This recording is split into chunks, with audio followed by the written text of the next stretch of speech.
Global happenings today.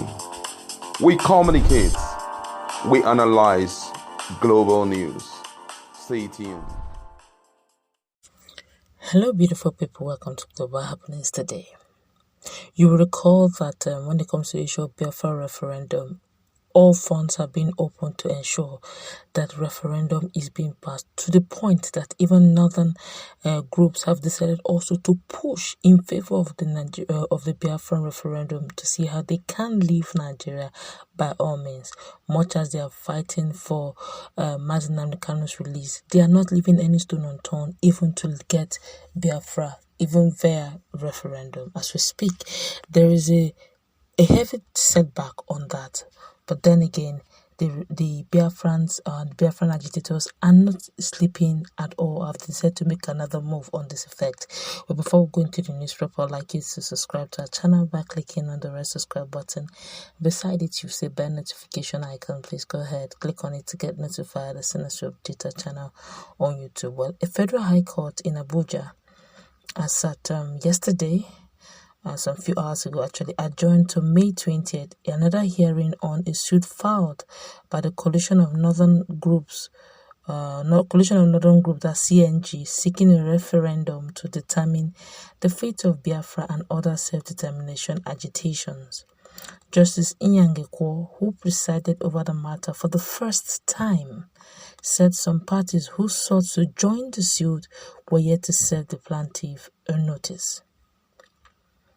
CNG's lead counsel, Sufiyanu Gambo Idris, told newsmen that some groups filed applications to be joined in the suit without our knowledge, and 2 persons have applied for joinder, which I just found out in court, even though they are saying they have already served our address of service, but they have not even brought to my notice. They didn't bring it, was not brought to my notice. The judge looked into that and he said it would be neater if all the 5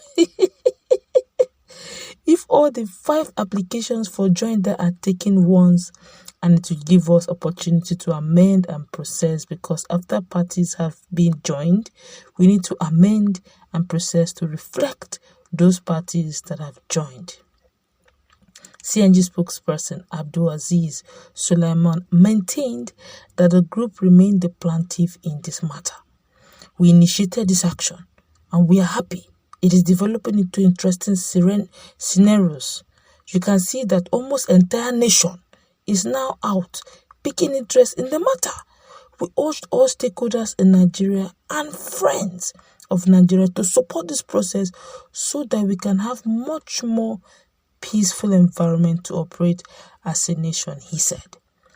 The lead counsel to the Yoruba Global Directorate, Timilehin Albert, said Nigerians should be allowed to exercise their fundamental rights to be part of a country or not. Also, the Igbo Nation lead counsel, Victor Onwaramadu, said this is an interesting development which shows the unity in Nigeria, because you can see Hausa, Fulani, Yoruba and Igbo saying they want to be part to this suit. This is very interesting. You can now imagine. It all started with Biafra referendum. Initially, the CNG filed a suit that they should make a Biafra referendum in favor of only Biafrans, only those going for Biafra, that they should give them referendum, let them go. Okay, that was how this whole thing began.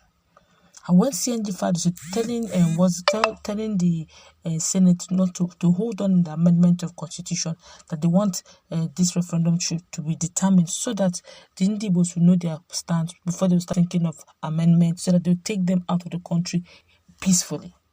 To their surprise, by the time they will come for the hearing, which was just yesterday on Monday, to their amazement, the judge said there have been other joiners who also want to be part of this thing. There is not just the Igbos. Yorubas have filed, Ijo have filed, Niger Delta have filed, Benue. It's as if the whole Nigerians have just woken up and said, opportunity, no, Biafra, don't go, we'll follow you. We don't want to hear that only you. Please put this. So the Justice Ipob was saying, let's just to make it neat so that they can amend the processes here and there. let everybody rejoin that quietly, so that they can know where to start. When they pass the law or pass the notice, it will be once and for all, instead of the same thing broken into pieces. And even the CNG Legal Lead Council is shocked. They started this process, but they said he's happy. At least everybody will know their stand. If the country is functional so well, honestly, who will be thinking of a rejoinder? Who will be thinking of a joinder? It started as a joke, bit by bit.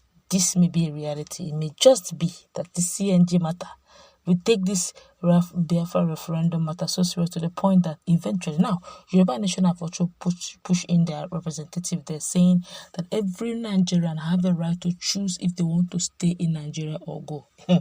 If eventually this thing has a head, which I'm perceiving it may have a head, if it has a head, I say, okay, go ahead, let there be referendum. Because what they're saying that they should not make it Biafra referendum alone. That if there will be a referendum, let it be a referendum for all Nigerians to choose if they will stay or go. So there will probably be a referendum for those going for Biafra. There will probably be another referendum for those, if this should see the light of the day.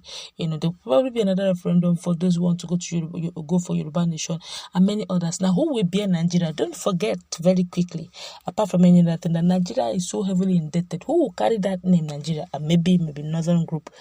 And as it is right now, don't also forget that in the northern part of Nigeria, there's been a lot of insurgent banditry going on. And some parts of the north are accusing some other sector, saying, okay, the Fulanis are the one doing a lot of mayhem. If Hausas also say they want to go, now who will stay? Who will bear that name Nigeria? And who will pay all the debts that have been collected in the name of Nigeria? And do you honestly, let's be objective here, do you think honestly, in all respect, objectively, that the likes of China will allow Nigeria to break up, and on whose expense will they pay the debts they have incurred?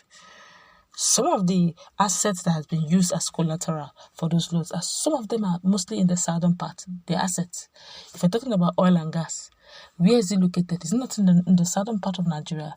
If you're talking about the seaport, where are they mostly located? It's not in the southern part of Nigeria. And you want to break to where? To who? On whose asset are you going to leverage on? Because by the time you break, and if Biafra said they want and they give them their Biafra, they go in that name Biafra. Yoruba Nation go, if referendum takes place and they give them their Yoruba Nation, you think they will allow you to come and touch their asset? They say, no, that's Nigeria, go and sort yourself for Nigeria. And then they will not be. So it's just see the complexity of this whole thing. Nigeria have so, to a great extent, I think this taking of debt was a deliberate act to see how they can keep Nigeria in one piece. So even you want to go some countries to say, if you break up, who is going to pay a debt? So it has become an international scale of some sort, maybe to a great extent. Maybe that's why you see the international organizations and international communities, watching Nigeria in 3Ds and see how this plays out, because Nigeria is heavily indebted. And if they break up, who is going to be the one responsible for those loans? That's where we're going to wrap it up. Let's meet in the comment section. Also take it.